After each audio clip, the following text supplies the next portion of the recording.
E aí, meus alunos, tudo bem com vocês? Espero que estejam bem.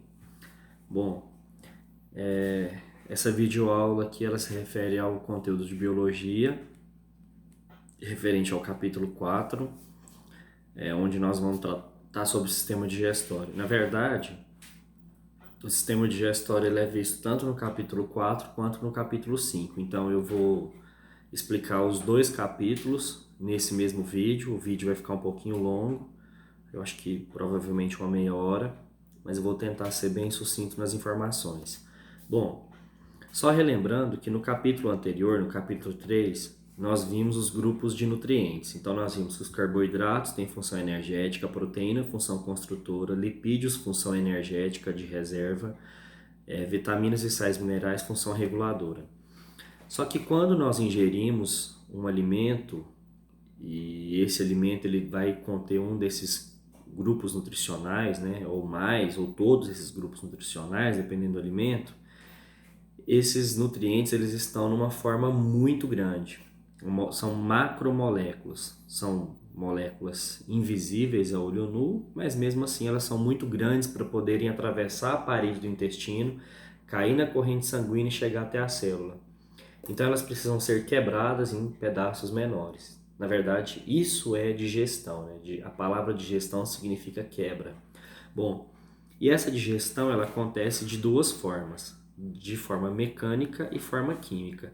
Mecânica é quando nós não temos ação de enzimas digestivas, não tem ação química no processo. E o que são essas enzimas digestivas que nós vamos falar bastante? Enzimas são proteínas com função catalisadora, tá? Mas o que é isso? Catalisador.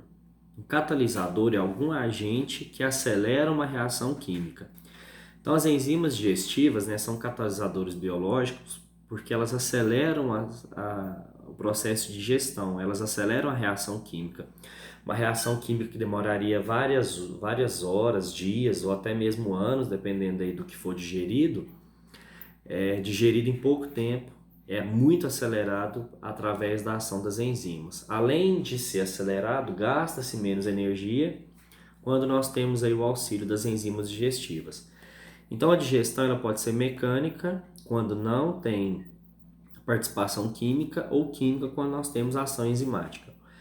E na boca é onde tudo vai começar, né? O processo de digestão começa na boca, esôfago, estômago, intestino delgado, intestino grosso, reto e ânus.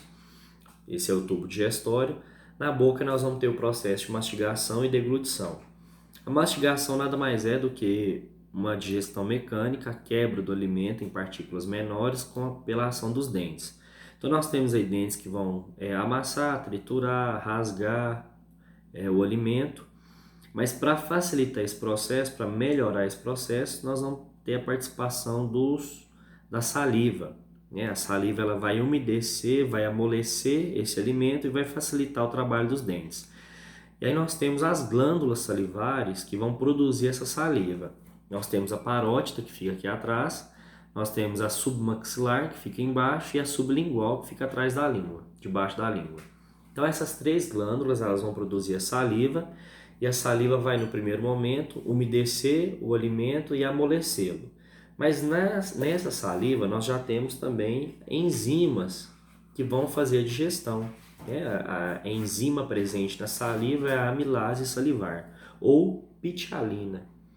E essa amilase salivar ela quebra o amido. O amido é um carboidrato, um polissacarídeo de origem vegetal. E aí esse amido é quebrado em um disacarídeo, ele é transformado em maltose. Maltose é a união de duas moléculas de glicose, a gente viu isso no capítulo anterior. Bom, então depois de todo esse processo da ação dos dentes, da saliva, da língua misturando o alimento, nós vamos ter a formação do bolo alimentar. Esse bolo alimentar vai ser empurrado com o auxílio da língua e vai ser deglutido, a gente vai engolir. E ele vai passar então pela faringe, vai descer por um tubo que nós temos aqui, que é o esôfago, até chegar no estômago. Só que durante essa descida, é óbvio que a gravidade vai auxiliar, o efeito gravitacional, mas o esôfago ele empurra o alimento, ele faz um movimento de empurrar esse alimento para baixo. E esse movimento a gente chama de movimento peristáltico. E movimentos peristálticos ocorrem ao longo de todo o tubo digestório. Então o alimento ele vai ser sempre empurrado, vai ser sempre movimentado através desses movimentos peristálticos. Bom, mas aí então o alimento está descendo pelo esôfago. Antes dele chegar no estômago, ele passa por um anel muscular chamado esfíncter. Então olha só, aqui nós temos o estômago e aqui em cima o esôfago. Então o alimento está descendo, ó, tutupum, não sei se vai estar focando, mas então o que acontece? O alimento está descendo aqui pelo esôfago e antes dele entrar no estômago, ele tem que passar por um anel muscular que tem aqui. Esse anel é chamado esfíncter. E nós temos esfíncteres ao longo de todo o nosso tubo digestório. Esse esfíncter aqui, como ele fica no final do esôfago, ele é chamado de esfíncter esofágico. Mas aqui no final do estômago tem um outro esfíncter, que é o esfíncter pilórico. E a gente tem mais um esfíncter importante, que é o esfíncter anal, que é o esfíncter que está no nosso reto, né? Ele que ajuda a reter as fezes. E a gente demora aí pelo menos 2 anos para ter controle desse esfíncter anal. Por isso que a gente usa fralda, né, quando a gente nasce. Bom, então, depois do alimento, ele descer passar por toda a parte mecânica e química na boca, ser deglutido e passar pelo esôfago, o esfíncter esofágico que vai estar fechado vai abrir e aos poucos o alimento ele vai cair no estômago. E lá no estômago, esse alimento ele vai receber um líquido, é chamado ácido clorídrico ou suco gástrico. E esse ácido clorídrico, esse suco gástrico, ele tem a função de ativar as enzimas que fazem a digestão. Então, lá no estômago, as proteínas serão digeridas. Então, o estômago é especialista em digerir proteína. Só que para digerir essas proteínas, nós vamos precisar de uma enzima chamada pepsina. Então, olha só, até agora 2 enzimas atuaram no sistema digestório. A amilase salivar, lá na boca, que quebra o amido, e agora no estômago a pepsina, que quebra as proteínas. Só que para essa pepsina ela ser ativada, para ela poder trabalhar, ela precisa do suco gástrico ou do ácido clorídrico, é a mesma coisa. Então, o suco gástrico que nós produzimos no estômago tem a função de ativar as enzimas, a pepsina, e essas pepsinas vão quebrar aí as proteínas. E aí aquele alimento, aquele bolo alimentar que desceu pelo esôfago e entrou no estômago, vai ficar lá um tempo, né, alguns minutos ou algumas horas ou sei lá, até dias, né, dependendo aí da proteína que nós ingerimos. E aí aos poucos o esfíncter pilórico, que é aquela outra abertura no final do estômago, vai abrindo e o alimento ele vai cair no intestino. Só que o intestino ele é dividido em 3 partes. Na verdade a gente tem 2 intestinos, né? O intestino grosso, ó, não sei se vai estar focando, o intestino grosso e o intestino delgado. O grosso é esse aqui, ó, que está na parte mais periférica. E o intestino delgado é esse aqui, ó, que está em azul, verde e tal, ele é mais fininho. Esse intestino delgado é dividido em 3 partes: o duodeno, que é a parte inicial, o jejúno, que é a parte mediana, e o íleo, que é a parte final, a porção final do intestino. Então, quando o alimento, né, que agora não é chamado mais de bolo alimentar, na boca, alimento vira bolo alimentar. Bolo alimentar desce e no estômago o bolo alimentar se transforma em quimo. Então esse quimo que está saindo do estômago, ele cai no duodeno, que é a porção inicial do intestino delgado, e é lá nesse duodeno que vai acontecer a maior parte da digestão. Porque lá no estômago só a proteína que foi digerida, na boca foi só o amido. Então o restante dos nutrientes serão digeridos agora no intestino delgado, na porção inicial. Só que para que essa digestão aconteça, o intestino delgado ele recebe auxílio de dois órgãos, que é o fígado e o pâncreas.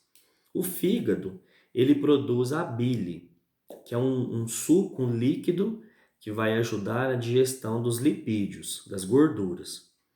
Então o fígado ele vai produzir a bile, essa bile vai ficar armazenada numa vesícula, numa bolsinha, e quando o alimento chega no intestino delgado, no duodeno, a bile vai sendo liberada, ela sai de um canal lá da vesícula e cai no intestino delgado.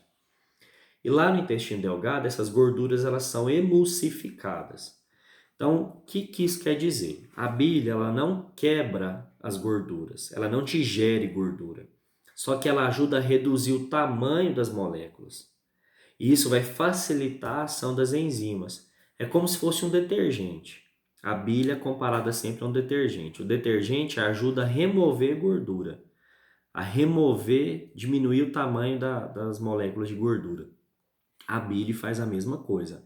Ela diminui o tamanho das moléculas, porque aí depois outras enzimas farão esse processo aí de quebra dos lipídios. Então a bile é produzida pelo fígado, armazenada na vesícula biliar, e toda vez que o alimento chega no duodeno, essa vesícula biliar ela libera a bile através de um canal até o duodeno. Bom, e o outro órgão que auxilia na digestão é o pâncreas. O pâncreas ele produz duas coisas: o suco pancreático, que é um líquido repleto de enzimas digestivas, e o bicarbonato. Esse bicarbonato ele ajuda a diminuir a acidez no intestino delgado, porque imagina só, o estômago é um local de produção de um ácido, e um ácido muito forte, que é o ácido clorídrico. Quando esse ácido sai do estômago, ele cai no intestino delgado e poderia danificar o intestino delgado. Mas aí o bicarbonato, produzido pelo fígado, vai lá e neutraliza esse ácido. E aí então o intestino delgado, né, o duodeno, não vai ser lesionado, agredido pelo ácido clorídrico. Mas então o pâncreas vai produzir o suco pancreático e esse suco pancreático está repleto de enzimas que vão completar a digestão. Só que além disso, o próprio duodeno, o próprio intestino delgado, produz um outro suco digestivo, o suco entérico. E esse suco entérico, ele também vai conter enzimas digestivas que vão completar a ação da digestão. Então, resumindo, boca, mastigação, digestão mecânica e amilase salivar, digestão química. Formou bolo alimentar, desceu, pela faringe, esôfago, esfíncter esofágico, estômago, suco gástrico no estômago, pepsina ativada, digestão das proteínas. O bolo alimentar se transformou em quimo, esse quimo foi liberado, está saindo pelo esfíncter pilórico, cai no duodeno, que é a porção inicial do intestino delgado. No intestino delgado vem a bile, que foi produzida pelo fígado e armazenada na vesícula biliar, vem o suco pancreático, produzido pelo pâncreas, o bicarbonato, produzido pelo pâncreas também, e o suco entérico, produzido pelo próprio intestino delgado. E aí, tanto o suco entérico quanto o suco pancreático, ele contém diversas enzimas digestivas. E aí, olha só, aqui na página 303, a gente tem essa tabelinha com todas as enzimas digestivas presentes nos dois sucos digestivos. Então, por exemplo, no suco entérico a gente tem as peptidases, que quebra peptídeo em aminoácido, maltase, que quebra maltose em glicose, sacarase, que quebra sacarose em glicose e frutose, e tantas outras mais. Então, depois vocês vão pegar essa tabelinha, vão dar uma lida, não precisa decorar essas enzimas, tá bom? Só saber que existem esses sucos, o entérico e o pancreático, e eles possuem enzimas que vão completar a digestão. Muito bem. Terminou a digestão, aí passa para a absorção. Então, esse quimo que passou pelo intestino delgado, agora muda de nome, agora ele é chamado de quilo. Então, antes era bolo alimentar na boca, quimo no estômago e quilo no intestino delgado. Esse quilo, ele vai passar agora para a porção mediana e porção final do intestino delgado, que é o jejunum e o ilho. E lá vai acontecer, né, nessas duas regiões, a absorção dos nutrientes. Então, tudo que foi digerido desde a boca até o intestino delgado, no duodeno, vai ser agora absorvido, com exceção da água. Então, os aminoácidos, os monossacarídeos, as vitaminas lipossolúveis, ou seja, aquelas vitaminas que são digeridas, que são dissolvidas em lipídios, os próprios lipídios, os sais minerais, boa parte deles, vão ser absorvidas na porção mediana e final do intestino delgado, que é o jejunum e o ilho. Bom, e aí, terminada essa absorção, nós vamos ter material que não foi absorvido. E que material que é esse? A água e as fibras. As fibras, elas são ricas em celulose. Celulose é aquele polissacarídeo, aquele carboidrato presente nas plantas, né? Então, quando a gente come algum alimento de origem vegetal, principalmente frutas, verduras, legumes, nós vamos ter essas fibras que não são digeridas. E aí, então, essas fibras elas vão passar para o intestino grosso, lá elas vão fermentar, vão passar por ação bacteriana e elas vão se transformar em fezes. Então, tudo aquilo que não foi digerido lá no intestino grosso vai se transformar em fezes. Mas o que acontece? Lá no intestino grosso vai ter absorção de água, porque no intestino delgado só foi absorvido os nutrientes, as vitaminas lipossolúveis e sais minerais. No intestino grosso vai ser absorvida a água e as vitaminas hidrossolúveis, aquelas vitaminas que só se dissolvem em água. Bom, mas não é toda a água que vai ser absorvida, Uma parte dessa água vai ficar retida no intestino grosso para a formação das fezes. E aí essas fezes vão sendo formadas ao longo do intestino grosso. E o intestino grosso, ele é dividido em 3 partes. Então, olha só.